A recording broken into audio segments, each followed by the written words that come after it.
Hello and welcome to another special episode of the Third Age Babylon podcast. This is our second lesson in Earth Alliance History 102.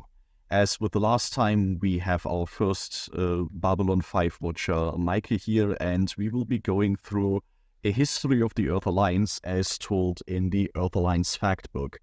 As usual, we will talk a little bit about our opinions, experience with alternate and future history in general, and then we will take a stroll through some of the big milestones in Earth Alliance history, give our own thoughts based on the show that we've seen so far, what we think this history might look like, and then take a look at the answers that this book provides us. We should preface this by saying that this book is definitely not a canon source, and it is in parts somewhat controversial, but it is an interesting perspective written relatively close to the release of the show. And comparing that to our own ideas and what the show presents, I think, makes for some interesting discussions. And last time we spent a whole bunch of time talking about the very earliest bit of Earth Alliance history, and this is where we will start off today as well. Was this broadly concise in what we're doing? Yeah, I'm sure we will be drifting off to other stuff again, like we always do, but at least we're trying to do it this way. We start by drifting off to other stuff immediately because last time in the beginning we talked just a little bit about this basic concept that, sci-fi rarely actually tries to predict the future. It's usually holding a mirror to society. I think that is the broad strokes of what we always keep in mind with this kind of history. Is that in line with what we were thinking as well? Yeah, I mean, It's depends on the overall idea of the person who wrote it. I mean, there is like the idea of I take this as a mirror to a certain kind of society that is present or maybe getting problematic and push it off the grid into a far more utopian or dystopian way. And of course, every time someone is doing this, they give a little bit of personal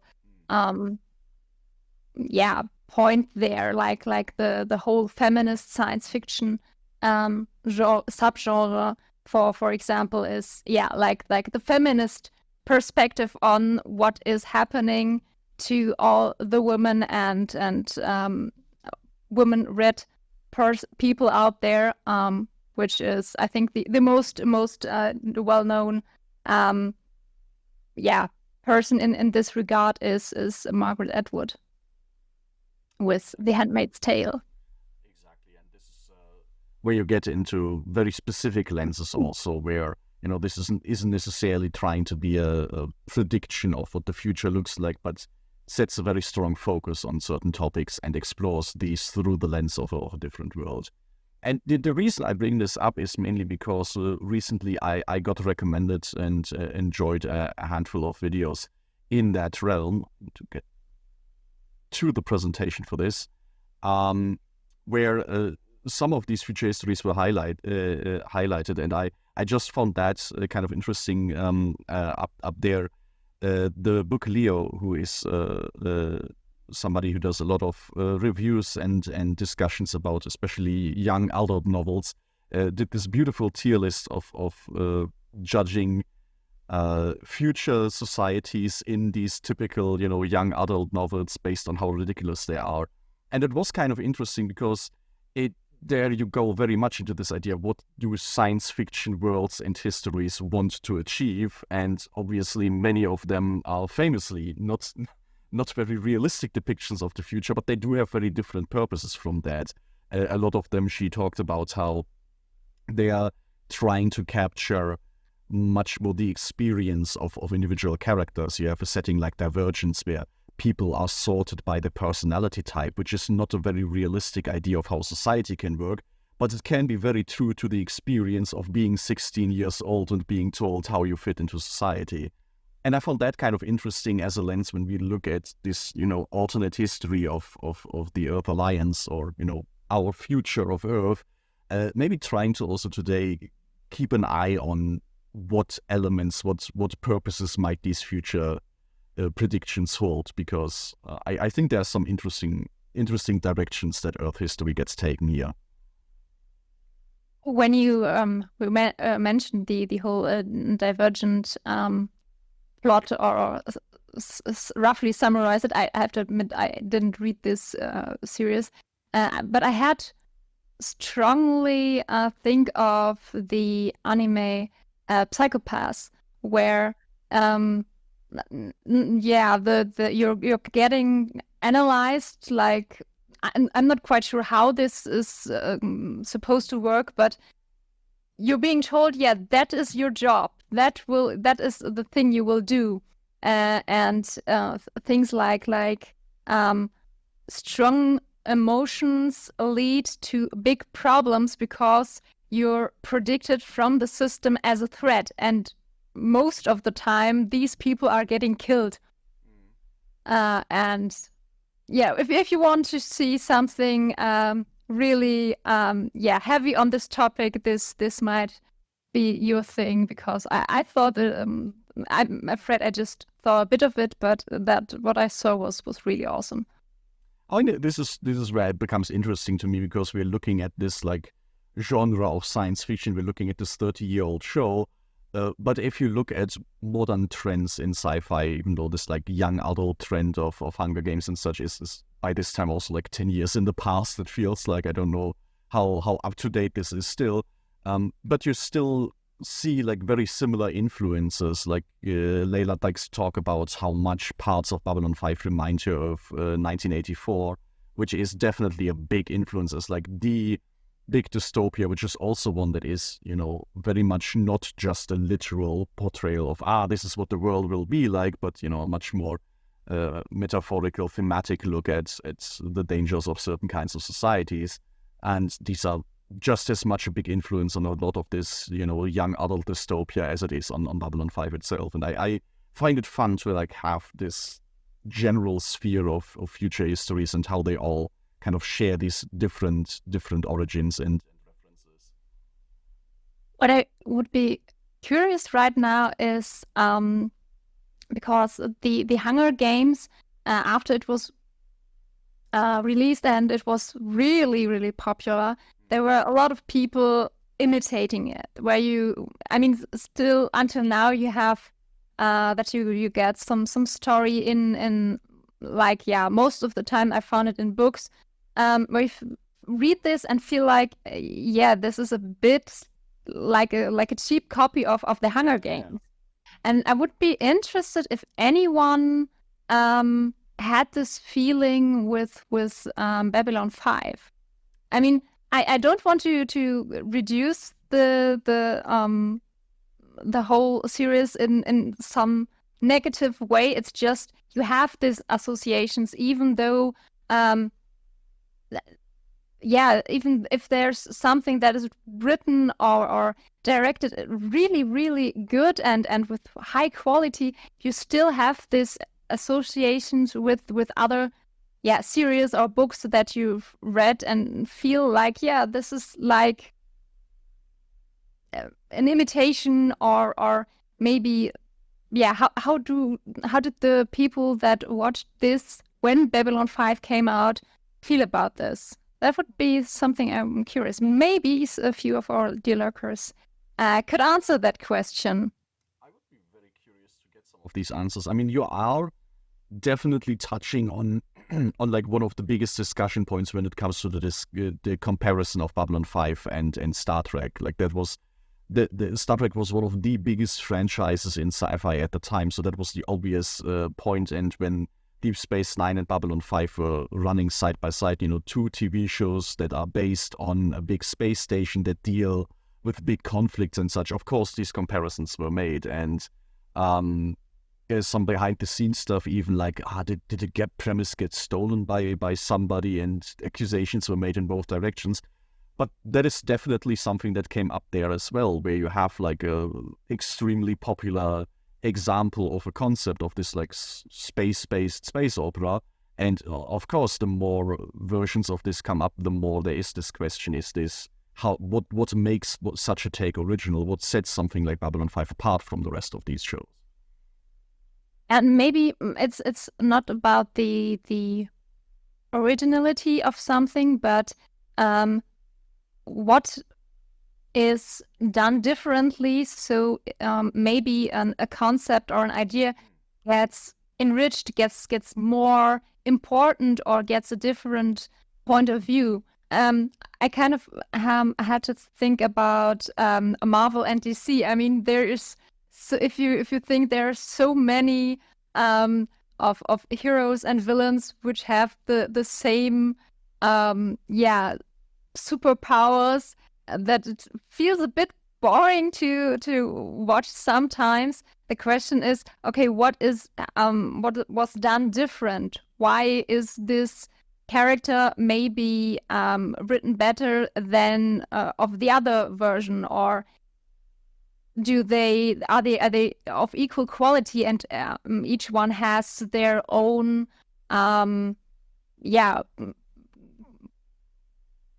trademark that makes them unique in some sort of way. And I don't want to start some discussion, Marvel or DC. This is stupid. Everything can be good. Just stop this team play thing. I was tired when the whole Twilight boom started. And are you Team Jacob? Are you Team? I forgot the other name. Sparkly Boy. Any like big franchises, of course, lend themselves to this kind of tribalism in between there. But I think you're touching on the same point. Like, you can have very similar premises, and then like the perspective alone, how light or heavy do you portray this? How much do you like want to try and lean into realism, or how heightened is this reality that you're portraying? Can like take the same premise, the same heroes, the same villains to vastly different places. I think this is in part also why, regardless of DC or Marvel, we've seen in recent years a lot of very subversive storytelling where, you know, what if instead of heroes we have anti-heroes? What if our villains are more justified now? And you get like more of this kind of shift in perspective, just because it's another way of dealing with this premise. And if people get tired of the original old formula, that is a very good way of iterating on it. And I think in some part that is certainly also something that Babylon 5 consciously tried to do. Like in the entire first part of Earth Alliance history, we talk about, you know, Earth becoming unified, but it is a completely different take on that than the United Federation of Planets and United Earth from Star Trek, where that is unilaterally a very good thing that happened. And here we look at Babylon 5's Earth and just know, well, in the show there's a lot of things wrong with that place. So just being unified is being portrayed here very differently. And I think that's what makes these kinds of histories also interesting, to see where can these differences come from. Okay. I have to say, I really like the second movie, YouTube movie you put in here. The future is boring. It's great. It's a video on the future of football, which is like one of the most interesting interactive sci-fi works that came out in recent years, which tells this story about a world where every problem has been solved. So how humanity finds meaning in life is by generating games and playing like ever more extreme versions of football, where playing fields cross entire continents and people spend their entire lives on these on the field just iterating on this game, because that is, you know, there aren't any problems to solve in the world anymore. So you create interesting problems that you can then solve within the confines of a game. It's a very interesting take on it. And, you know, in terms of what future histories can look like, one of the more interesting ones that I've seen recently. This is why I put it in there. I like the overall idea. My problem is that the moment some sport pops up, like, and especially if it's football, my brain goes, oh yeah, you have to do this, that, and what was he talking about? Who cares? See, this is why I'm including these things, because I want you to broaden your horizon when we're diving into these things, even though that is a big challenge, I know. But no, we are not here to talk about these different stories, even though, they're always interesting. There are maybe topics for the future. I definitely have to include a chapter in this video so that people can jump towards the actual Earth Alliance history as soon as we start with that, because I think that was a nice little preamble, but maybe let's start going into our main discussion points. And to do that, let's look at, I call it a game, even though, it's just the format that we use for this. But we look at the history of Earth Alliance, and the first question we ask ourselves is, how do we imagine that part of history going? The second question we ask is, what does the fact book, the big source, our primary one that we use, say about this? And then we compare these two and, ask ourselves, where do these differences come from? Which one do we find more fitting to the show, and which one maybe makes for more interesting discussion points? And last time, that worked out pretty well, I think, because you intuitively hit on exactly some of the points that the author of the fact book was making as well, but it made for some interesting discussion nonetheless. The fact book that we keep citing here, our source, is the Moongoose publishing book, the Earth Alliance Fact Book, written by Bruce Graw in 2003, which is, we already said this up front, definitely not a canon book. Unlike some of the comics and novels written for Babylon 5, this is not something that has unilaterally the JMS stamp of approval on it, so take everything in there with a grain of salt. There are different source books for different role-playing games that say different things. I still like to use this one mainly because it is the one that I have a physical copy of right now, but also because it takes a very comprehensive look at the world of Babylon 5 with some interesting ideas and some maybe questionable ideas in there, which also always are a good source for discussion. So far, all of this makes sense, I hope? Like last time, yes. Perfect. I mean, maybe you went through the entire first part of this with none of this making sense, and we still had a good discussion, so that's also perfectly fine. You remember broadly where we ended up last time. We went through World War III, and that was resolved. Earth got united, but it was still this kind of second Cold War era where you have all the different nations of Earth kind of getting ready to blow each other up yet again. But the next World War doesn't happen because, thankfully, a random alien ship shows up and humanity is shocked into this. And that leads us directly into the first question, which is, how does the Earth Alliance finally get unified? I mean, we talked last time already about, the impetus of the Third World War and everything being terrible. But how do the last nations of Earth finally enter the Alliance here?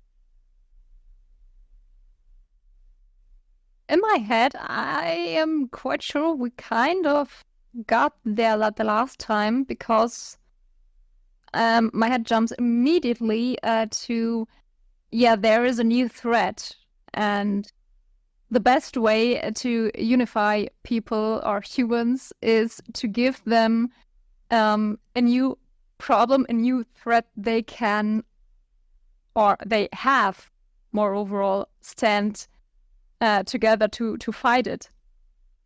I think that is definitely what we ended up with last time, and it's definitely part of the answer the fact book gives us as well. The fact book gives us kind of two levels to this, though, and that is what I found very interesting, where it essentially says the average citizen, your average Joe, looked at this and was absolutely rejoicing, was incredibly overjoyed by the fact that, oh my god, we found alien life and they will probably solve all our problems, and they had this very optimistic outlook. And then you have the, as the book describes it, more pragmatic elements of the Earth Alliance in the leadership that are immediately, oh shit, we have a new enemy that we have to deal with. We need to immediately, get our stuff together, and we are unified by this threat of domination. And I find it interesting that the book makes this distinction between, you have the general masses of humanity that are almost a little bit naive going into this, and then you have the pragmatic leadership of the nations that is, pulled together by a common threat. And yeah, I'm just curious if we have any thoughts on that. If we agree with this idea, even that really the best way of unifying Earth is having a common thread on the outside.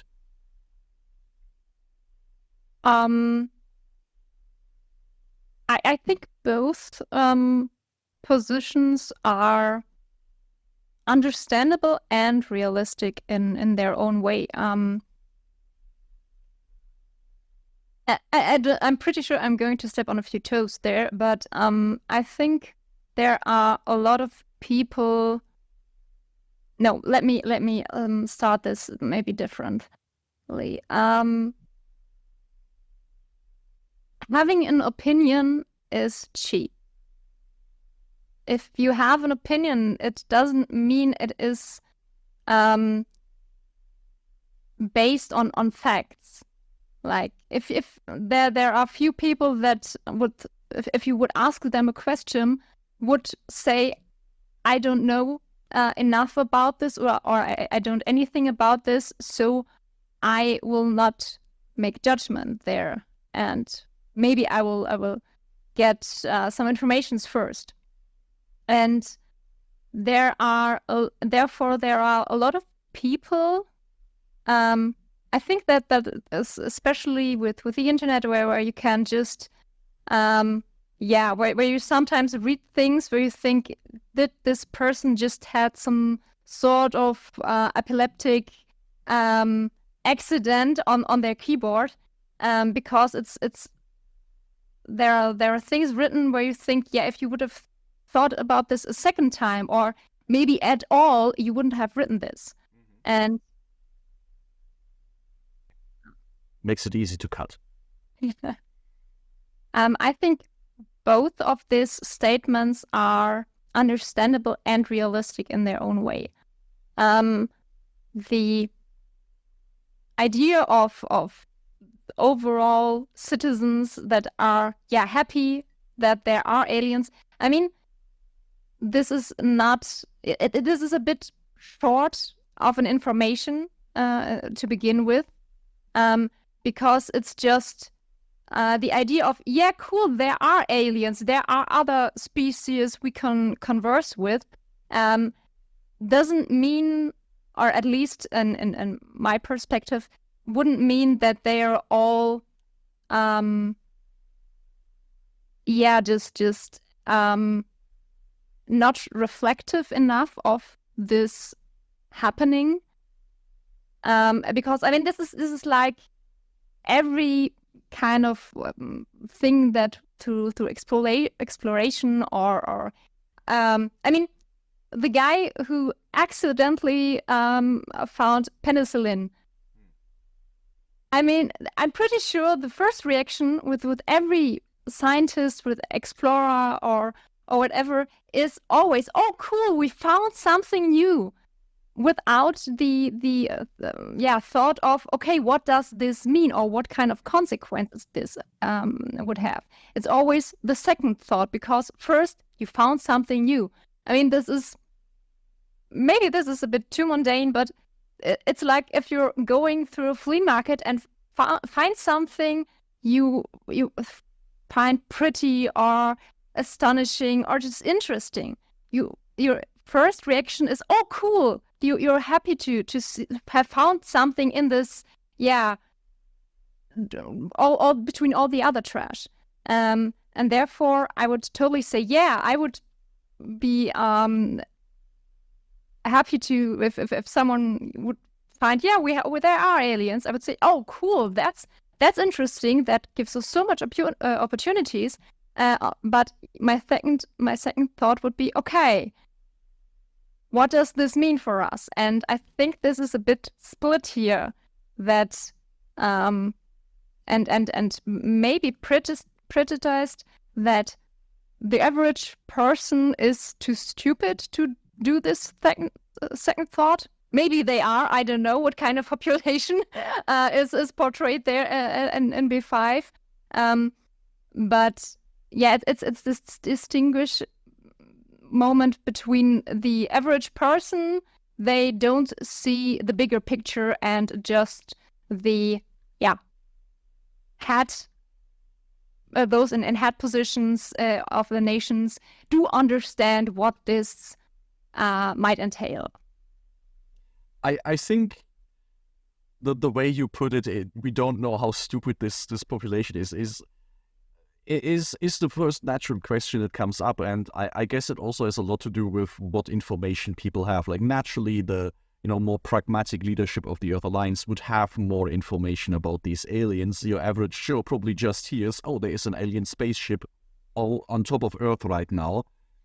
And I guess then even if you go the second step and ask ourselves, well, what are the implications of this? Well, they came from another star system, so if they wanted to blow us up, they probably could. So if they haven't done that yet, they are probably kind of friendly. So yay, a cautious optimism is maybe warranted. And I mean, I guess this leads us a little bit into the details of this interaction. The Centauri ship that we see is, well, a Centauri ship. We know from the shore how the Centauri are, so I guess I can guess where on the spectrum between threat of domination and time of rejoicing you would fall in this situation as soon as you learn this. Yeah, I'm pretty sure it's in the direction of we have a lot of bling. Yeah. But I mean, the thing that I find kind of interesting in the way the fact book deals with this is that it specifies the Centauri show up, but not the Centauri Republic as a whole. It's the House of Jado that is like one faction among many in the Centauri, and immediately goes, oh, this is a cool trade opportunity that I'm not going to share with anyone. And so for the next 50 years or so, Earth Alliance will deal with the rest of the galaxy, but always through the lens of these one house of profiteers, which immediately also means everything that humanity learns about the rest of the galaxy is kind of tainted of there are the Centauri and a bunch of weird barbarian peoples that you don't have to worry about. Don't ask questions about them.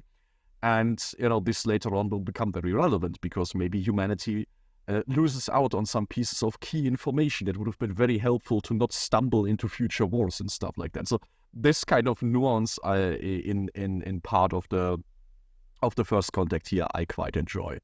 In terms of, how the population is painted, I think Babylon 5 does sort of sometimes fall into this direction where the masses of humanity on Earth we don't really see a lot of, but we see a hell of a lot of people coming from Home Guard or, the mini packs recently, where it does kind of feel like it's painted like you have the big institutions and their leaders that are kind of swaying the masses, and the masses can be influenced quite easily. And that's not necessarily saying they're all, stupid sheeple that are controlled by the deep state, but it is saying, well, institutions have a lot of power, and if they control what informations you have about the rest of the universe, that's gonna make it very easy to kind of gauge your reactions and make sure they happen like you want them to do.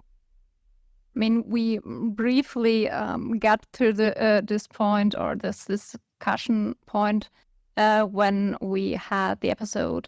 I'm not sure which one it was, where the documentary was done on B5, and we already said that it was highly biased, highly tainted through a personal lens from the reporter. And therefore, if you have no other source of information, or if every source you have is just as tainted and constructed, therefore you won't be able to make a proper judgment, because you always have the opinions of others and not just the facts. I mean, I just really like that this theme is extended backwards into this, fictional history of Earth Alliance, where it's basically told to us, well, part of the reason that Earth Alliance still operates like that might be that the first people they meet in space are the Centauri, who are masters of exactly this kind of manipulation. So you kind of immediately learn that this is a winning concept for them, and they, of course, will adopt that have very little reason to change their ways. You can imagine if we had made first contact with the Minbari that are this, completely different policy on how information is spread, maybe that would have changed humanity's outlook a little bit earlier on. I think this whole thing, how this information spreading is working has a bit of the flavor of a conspiracy theory. I mean, yeah, this is this thing, right? Where how are you critical of media sources, for example, without falling into calling everything mainstream fake news and like not believing anything anymore? That's where you kind of need the nuance as part of it at some point, right? It makes it difficult because, and this is something that we talked about in Babylon 5 even, like, how do you have somebody like Sheridan who collects conspiracies and then gets involved with a real conspiracy of light? Like, it's the difficult tightrope to walk, definitely. The last bit, the last little piece of the quote that I want to touch on is this: suddenly all the petty fears and bickering among us people became thing of the past.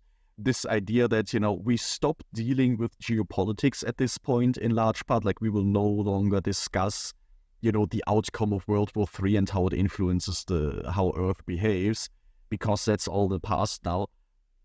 And I just put this in here because I think this is sometimes an attitude that is thrown around when, how do we achieve world peace? Well, let just everybody lay down our arms and accept that it's better to have peace and, leave these petty reasons for conflict, right? Because there is this fundamental idea that, well, most reasons for wars are very stupid, so why just not ignore them and not do a war?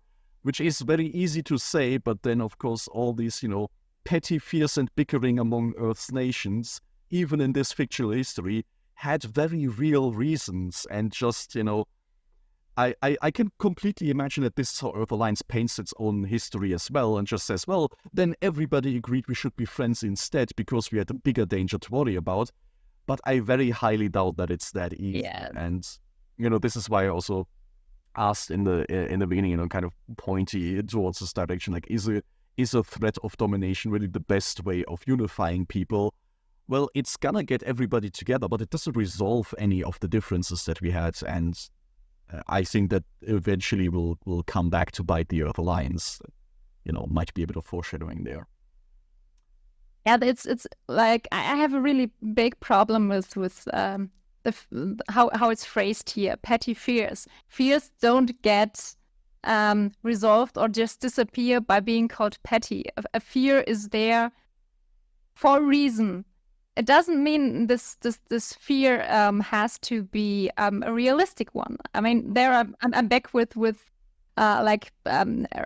people who are scared of spiders, and I mean, if there are places where a certain fear of spiders, like in Australia, where a spider could kill you, is appropriate. But I mean, if I think about it, here in Germany, we have absolutely no spider here that is dangerous in any way. There is just one type of spider that is even able to hurt a human in the way of a bit scratchy at your skin, and there's no danger at all. But if I tell that a person that is scared of spiders, this fear won't disappear. I have to somehow teach this person slowly and put her in situations where this person can learn, oh, there is really no reason for me to fear this spider. And I mean, this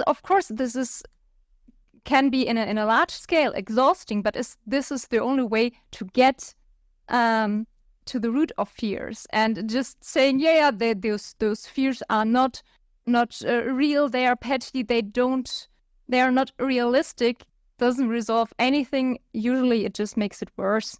And yeah, this whole thing is highly problematic, because it's just, I ignore the bomb in the corner of my room and just hope it doesn't blow up.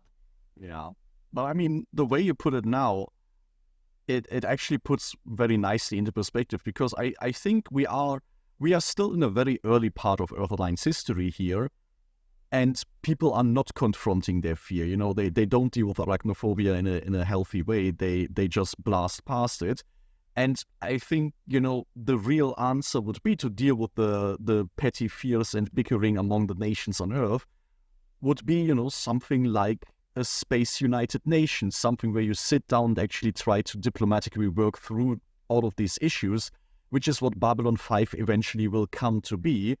We just see here already that there is still a hell of a lot of history that will happen before Earth Alliance ever gets to that point of trying out this, you know, slower solution of dealing with these fears. So I think it just tells us that the rest of this history will probably be pretty spectacular, but not exactly peaceful. So once again, like a theme from the show that is actually quite nicely connected here to the backstory. Do we want to go to the next milestone? Yes. All of these are very closely linked.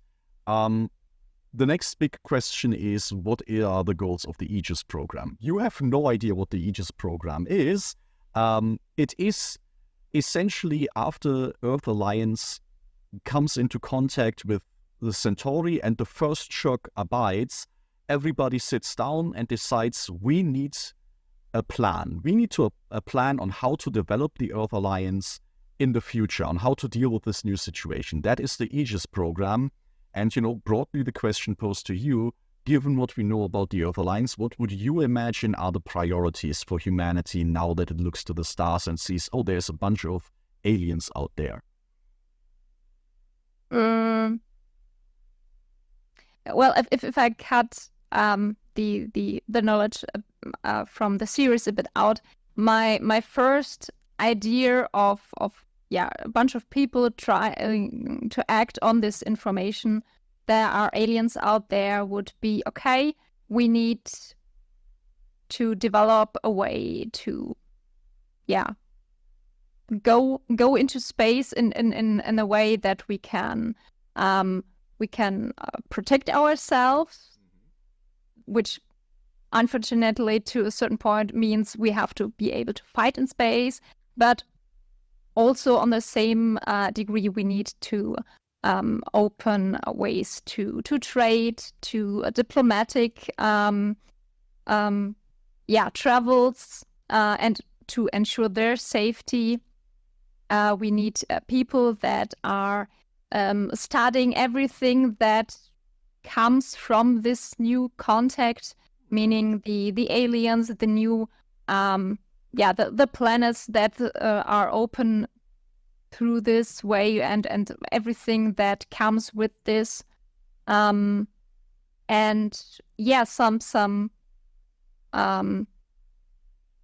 regulations. What do we do with the new stuff that comes to us? How do we handle this? Stuff like that, I would imagine. And of course, how do we interact with alien species, and how do we, I mean, we can't just say, okay, we go there to this new species and have a look what they are doing. Of course, you would have to find a way to, show them around on Earth, and therefore think of ways, okay, where do we get these people to? What do we show them? What is what do we want to represent? What do we want to show them? And in what way do we want to present that? Yeah, that would be my first brainstorm ideas and thoughts I would have on this thing. This is what makes this so fun, because it's interesting to see like how many of the points you exactly nail down. I find it fascinating that you open up with let's take everything we know from the show and put this on the side, because that would taint my picture. Because for me, when I was looking at this history and reading through it, I was reminded in Star Trek there is this pivotal moment where humanity interacts with the Vulcans for the first time, and there's a spectrum like in the prime timeline of Star Trek, we make friends with the Vulcans and go down this super optimistic utopian path. And the negative mirror universe version is that we pull out a shotgun and shoot the first Vulcan and then immediately start conquering the entire galaxy. And, with Earth Alliance, it's this question like, was Earth Alliance always like it is that we see in the show, where it is kind of, very careful around aliens and, borderline xenophobic with a lot of fractions, or did it start out in this like very optimistic way? But the way you described it, with this like, nuanced in the middle way, yeah. Before you keep going, maybe a little commentary on the name. Aegis program. The name is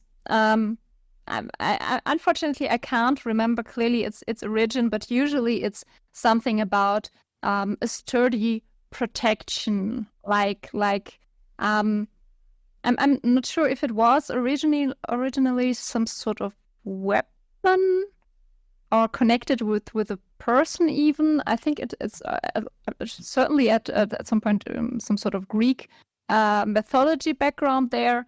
But the context in which it's usually used is something about like unbreakable weapon, shield, warrior, stuff like that.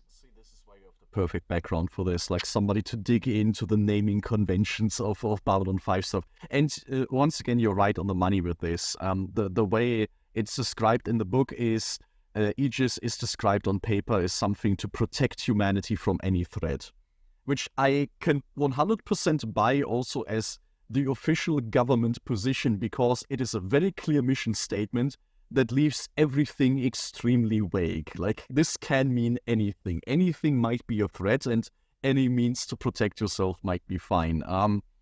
It's then elaborated a little bit that they wanted to have essentially the big 3 R's: reconnaissance, relations, and resources. And those are essentially what your brainstorming also led to. And I find it interesting that building up a massive military isn't actually put front and center here. It is more kind of implied, but a lot of it was exactly like you described, this question of, okay, how do we get information?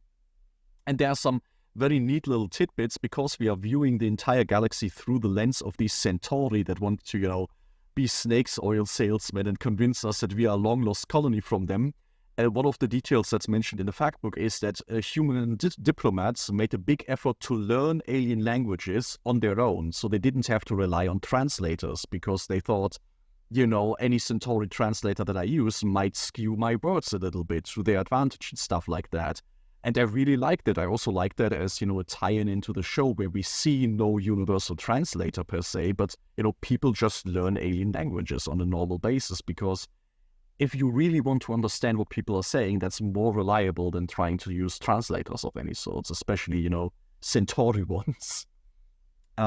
Yeah, this is really, really awesome. I mean, first, the effort put in this. I mean, this is, if someone is putting in the effort to learn your language, this is a way of showing respect that you can't just get like this.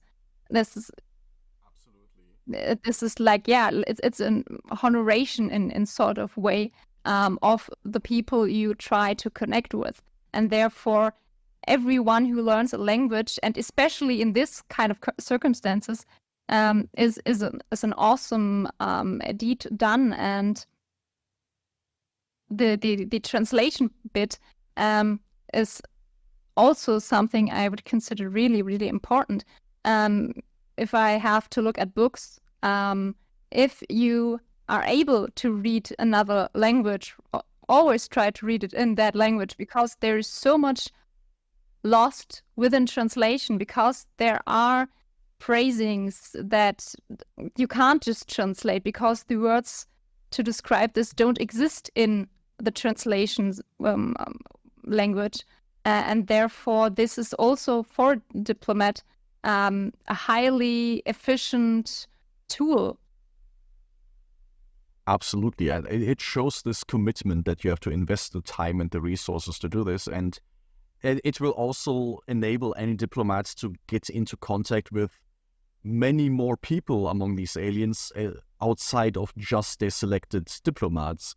I mean, we had this entire episode where Susan was in charge of picking up diplomatic contact with the Lumati, this old guy, and very ridiculous final scene in the episode. But imagine there is a language barrier where she can't interact with the second, translator dude of these people. We would have missed an entire aspect of their culture and the fact that, oh, some of them know actually what's up and aren't as high and mighty about their weird, like, superiority complex and such. And, imagining Earth earlier on trying to get into contact with alien species, I think that would also be crucial, that you are able to not only talk to the selected diplomat of the aliens, but, everybody there, and get like a fuller picture of what things are like. Which puts us immediately also on the topic of relations, of course, trying to build new relations, which is an interesting proposal for humanity, because humanity goes through the Centauri every time.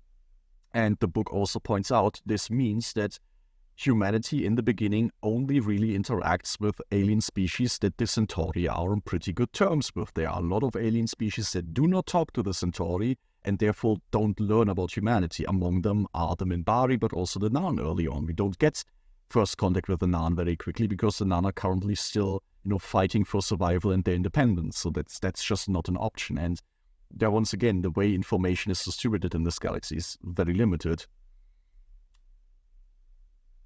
The last big R are resources, and we already talked about this when we were talking about early colonization of the solar system, but would you like to take a guess who is in charge of colonizing all the new worlds to get all their resources? Honestly, I don't want to.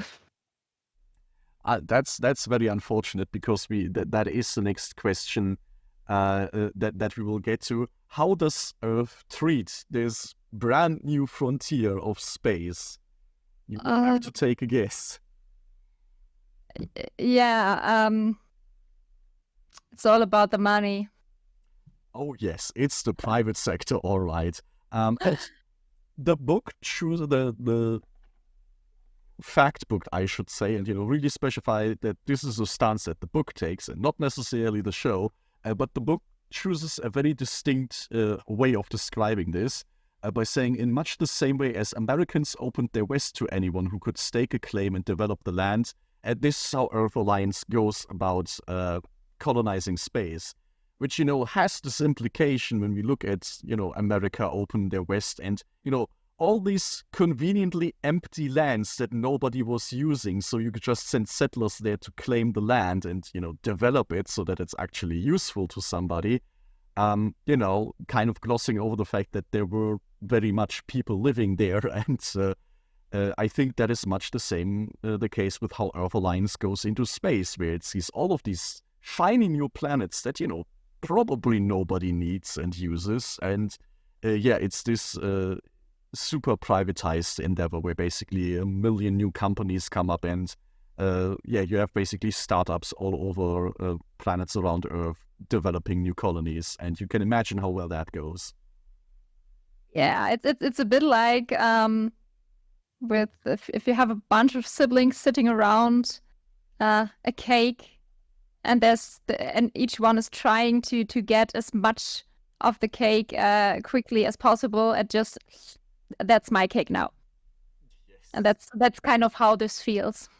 I mean, it's very true to what we see in the show as well, where, early on in episodes like Infection or Distant Star, space exploration is still firmly in the hands of companies, of IPX and such, that are developing a lot of these things. And, of course, all of this is happening as Earth Alliance is building up its military, and this military is built up in large part with weapons that are either bought from the Centauri or that are developed by being, discovered on alien worlds by companies like IPX and such. So one of the reasons Earth Alliance becomes a relatively major power early on is because it just buys a lot of stuff. Very little technology is actually developed in-house from this point forward.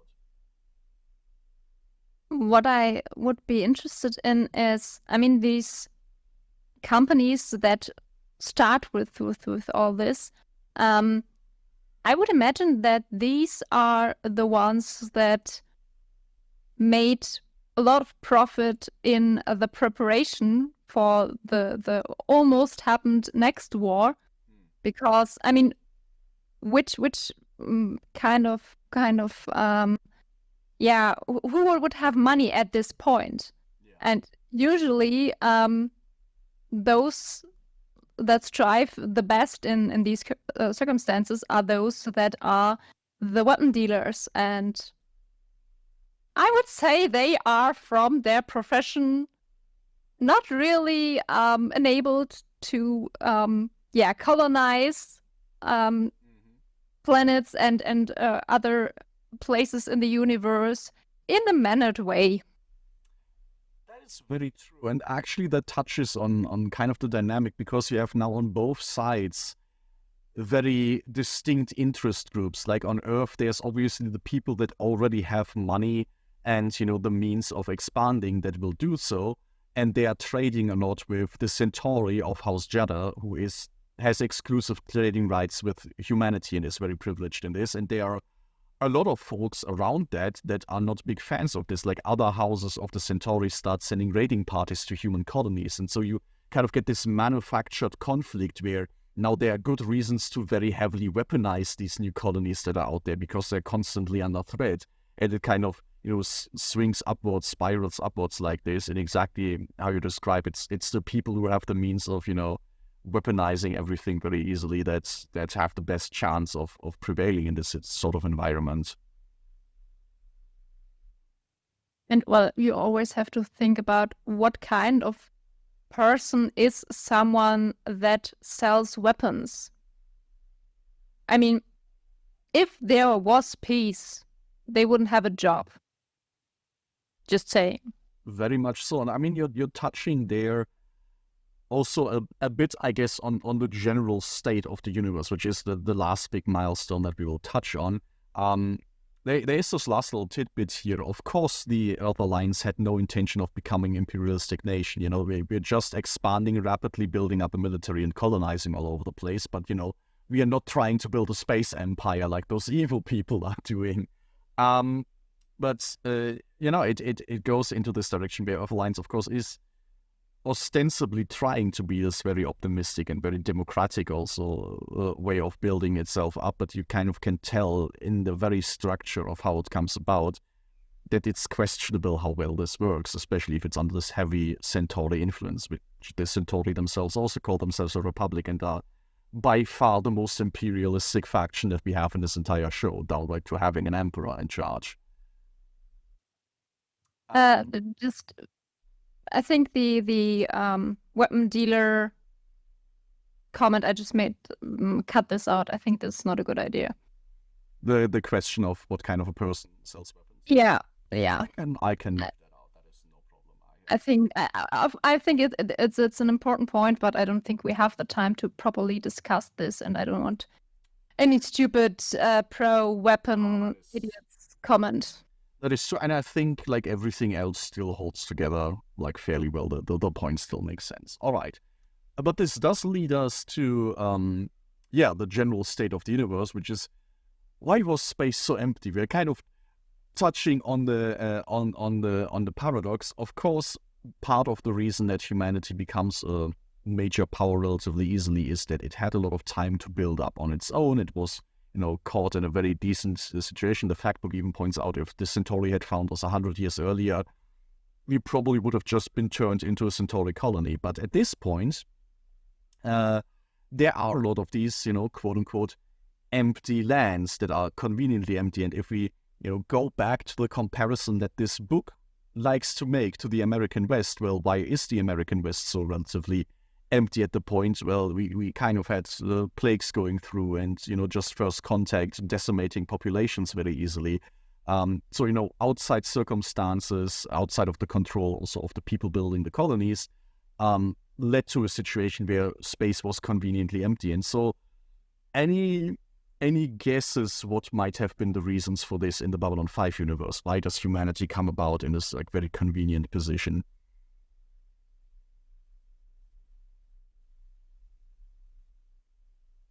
Well, if you go to back to the human evolution, usually why there weren't so many people is because they died or they couldn't strive in a way to gained so much momentum to grow in this kind of way.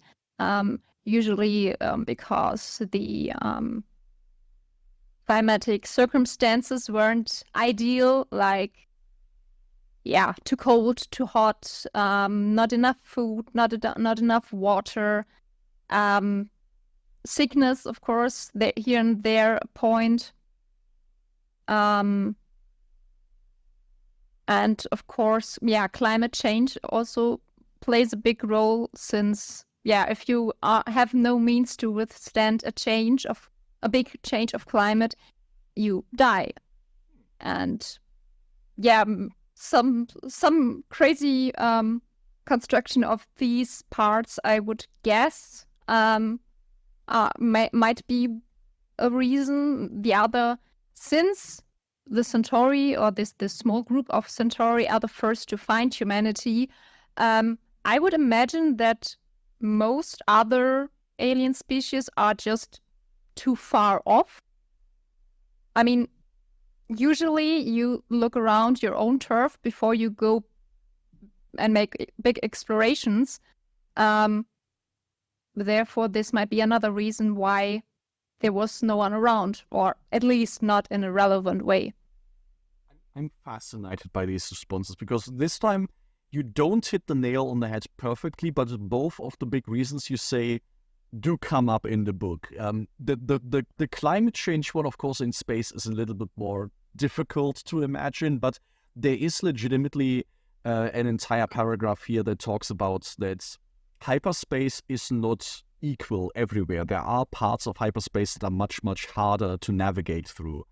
This is one of the reasons why humanity only expands in certain directions, and one of the reasons, again, why we don't run across the Minbari much, much earlier, because going in that direction is just very hard. We don't go there that much, and these kinds of barriers are part of the reason why humanity is in this sort of isolated pocket of space. This is why people haven't readily expand in this direction.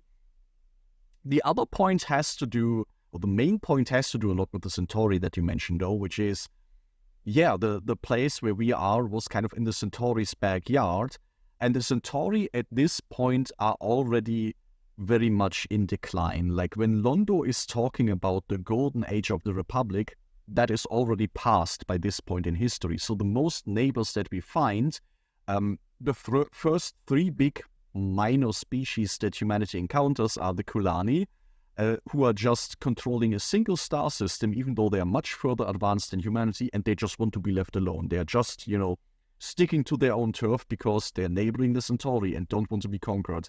The Chalonas are a former subject race of the Centauri. They have been enslaved for a long time, and as the quote here mentions also, they value their own independence a lot because they just about gained it from the Centauri. And then we have the Narn, of course, who just around this time are throwing off Centauri rules. So they are also very isolationist like that. So we are in a part of the world where most other species never had a chance to expand and explore a lot because they were subjugated by the Centauri, and the Centauri themselves are kind of running out of steam. And humanity is very much profiteering off of this. One of the big reasons that humanity finds so many colonies and can take them is because everybody else is either not interested in them or just not in a position because they had been colonized themselves before. I have to admit, I didn't think of the space itself, like the place between the planets. I was more thinking planet by planet. Because I mean that's why I put in also the thing with climate change. I would have thought that maybe there were just enough planets that wouldn't have contributed any way of proper living, and therefore no one went there, or at least not in a long time, and therefore there wasn't much that could resist something like that. That logic would make complete sense, but because there are other factors on top of that, humanity is in this very happy position of actually finding a bunch of planets that are very good candidates. Beta Durani is one that's mentioned multiple times in the show, which is a very great candidate for being colonized. So there are some planets that are very attractive. Nevertheless, it's completely true that things like climate change would influence, the evolution of other civilizations. And there is something to be said about the fact that, we in the Babylon 5 universe don't see a lot of very old species. Most of them seem to be roughly equivalent in age to humanity that we've seen so far, with the notable exception of people like the Vorons. I found it rather interesting to see that, you already phrased it that way, that humanity was kind of in the backyard of the Narns. Therefore, how rich the backyard of the Narns, of the Centauri, actually was, which leaves for me the question: what the hell were they doing? Did they were all just drink their intelligence away, or I don't know. Infighting mostly. I think Yes. that is what's mentioned here, like the sort of the cut-off point where we leave Earth Alliance history today is the point where humanity emancipates itself a little bit from the Centauri, because eventually humanity prospers so much, it conquers all of these little colonies that were, former Centauri subjects, or at least in the vicinity of that. And the only people really trading with humanity and profiteering of all of that is this one house of the Centauri. And that actually leads to a borderline civil war among the Centauri. And that seems to be what always happened. Like when the Narn are throwing off Centauri rule, they are not defeating the Centauri wholesale. They are just embarrassing a house of the Centauri so much. And then the other houses, instead of helping, just bash on this house as well, because it's an opportunity for them. And it's this idea that everybody among the Centauri is so incredibly, stabbing each other in the back, that this entire house of cards of the Centauri somewhat collapsed at this point. Yeah, I'm switching between the catastrophic period of Roman Empire, or the late French royalty. It feels so on point. Just everyone like a vulture waiting for the others to step into a hole and just talk about the carcass. I mean, it's also very fitting to like the late Ottoman or Austro-Hungarian Empire. These like empires that in themselves contain so many multitudes of like little kingdoms and ethnic groups and such, that are just waiting for the right opportunity to make the whole thing collapse. And both of these empires then also disappear relatively rapidly as soon as one of these dominoes falls.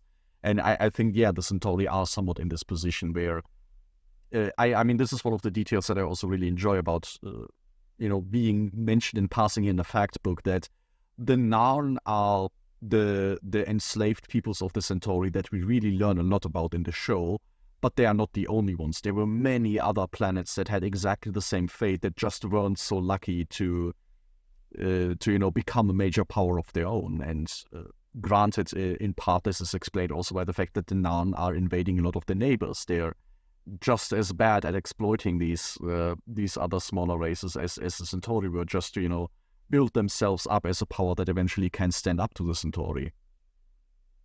And well, so far the humans weren't much better in any way. If they just colonized everything that didn't jump on the tree at 3, then yeah. I mean, this is the thing that I find interesting, because I won't wager to say like how much the fact book reflects on that, but I still enjoy it as kind of the narrative that Earth Alliance would have about itself, where it says, well, the Earth Alliance is not imperialistic because we don't attack any of the homeworlds of these enslaved peoples. We are not actually going where they live. We just take, all the lands that would be useful for them to expand around them. We are just kind of, cordoning them off so that they don't really have a chance to do anything, but we're not actively stealing their land. So it's different, where, it's very easy to look at that and be like, well, that's true, but also very much a technicality. Like, you're still absolutely like positioning yourselves as the winner in this scenario and just, benefiting massively from that. And this is not an Earth alliance that is very interested in making equal friends. It enters a lot Yes. of treaties and trade agreements with these other species, but none of these are equal. We recently talked about this season 2 episode Gropos, where Earth Alliance sends a huge contingent of soldiers to a regime that is in a civil war, and then we have an alliance with them, but you very much know like who is in charge of that alliance, and I think we see that this very early on is the case with the Earth Alliance already. And it feels like a lot of like the how Africa or the African continent, the lands there are handled even nowadays, because most of the trade agreements are still they are not equal, and they put on things that were at the time of colonization and then founded. Therefore, it kind of feels like a resemblance of that. I mean, if Like- we're talking about like the unequal relationship between colonies and the whole world, that also leads us to the point that this is also the era where the conflict with Mars for the first time comes up, because it's not just the case that Earth Alliance expands a lot and doesn't really respect the territorial claims of the minor alien species around. It's also the case that Earth is in charge of the Earth Alliance. All the little colonies and such that are founded are very much not treated as equal nations or such, where I think we see again that, we have different nations on Earth that have different opinions. Oh, that's just petty bickering. Oh, we have Mars that would like to be a sovereign entity in the alliance just because it is its own planet. Well, that's just petty bickering. We will not worry about that. And yet again, it's also this case that humanity at this point, it does get to the point where some of these minor alien species that are usually, just done freeing themselves from the Centauri, they now come into conflict with humanity. And most of these conflicts are, border skirmishes. They're not full-on wars. It's just like a ship gets blown up here or there, but it's very much, humanity throwing its weight around. And that is, once again, this idea, we have external threats now that we need to defend the alliance against, so we need to build up a massive military, and conveniently, that resolves all the internal tensions that we have. But at this point, it's no longer this dynamic of, everybody is afraid of the aliens, so we actually go together. It's more like, there's an external threat, so we need to build up a massive military. And that just has the side effect that nobody can rebel against us anymore. Isn't that convenient? Yeah. Especially with Mars, I have to think of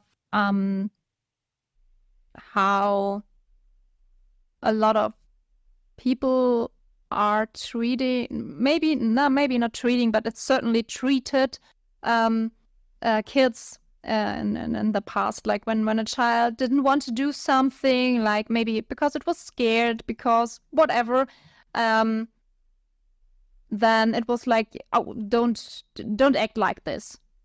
Like it like the emotions, the needs, the wishes were just like, ironed down.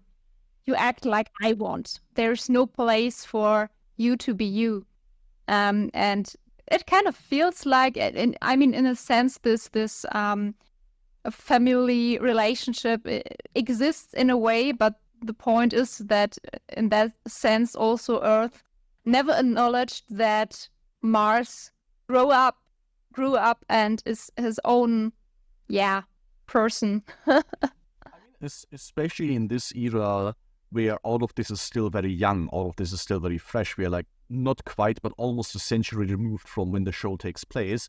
I think this like parent-child relationship is a very fitting comparison, because the way that this colonization is described is also like a parent that has no intention of letting their children grow up. Like Earth doesn't colonize Mars and then says, well, now let's like build a really functional colony and like independent state there that can support itself. All of these colonies exist to funnel resources back to Earth. And so I think it's very easy also to look at Mars, and it's easy to see how Mars would feel excluded from a lot of development projects, because people back home have more interest claiming yet more territory somewhere on the frontier just to have it, rather than, claiming a smaller territory and actually developing that properly. And so, it's this mixture of not only being told you don't have any of your own ambitions, you're also never the favorite child, you are always kind of, left by the wayside. Yeah, I have to think about what you told me about the new oh Gott, was heißt Praktikum auf? Internships. Okay, let me start again. I have to think about what you told me about recently about the internships at your working place right now, or our working place right now, where to get our lockers in, there are students, school students that are, that have to do internships, several, just one day, for one day. Imagine on day one you go to, I don't know, a museum. The second one you go to some sort of shopping mall, and the third, fill in something randomly. And with these 3 days of internship, that should give you something to build on what you want to do with your future. It looks good on the paper, but the person, the individual itself, gains absolutely nothing from this. And it kind of feels like with Mars, it's just, we take this and we will have the resources, but the people living there are not considered as individuals, as people, as persons with wishes, dreams, and hopes, just like they are workers. They are just an expendable from Earth. And I think this is actually a pretty perfect comparison to leave Earth history behind for today, where we are at the state where Earth Alliance now has a hell of a lot of territory, but just like these internships on paper, this looks all very good because on paper we have like 12 very great big colonies. Just in reality, all of this has happened so quickly, there has been so little time to develop it all, that the big question mark is like, is all of this just a massive paper tiger? Will all of this fall in and of itself as soon as somebody, touches it lightly or breathes its way? Or will this actually develop into something that can last? And I think the only way we will find that out would be in Earth Alliance History Lesson 103, which we will definitely do at some point. But I think for today, that has been a little over an hour of discussion on these few milestones. I think that's a pretty good summary. Yes, and well, we hopefully enjoyed our dear lurkers. Maybe we got you a few new ideas on Babylon 5 and its world. And definitely we want to hear your thoughts on, does Babylon 5, or did Babylon 5 when it came out feel similarly to how it happens in modern sci-fi settings, like an iteration or maybe even a copy of something that existed previously? Yeah, so long. We hope you enjoyed it, and until next time.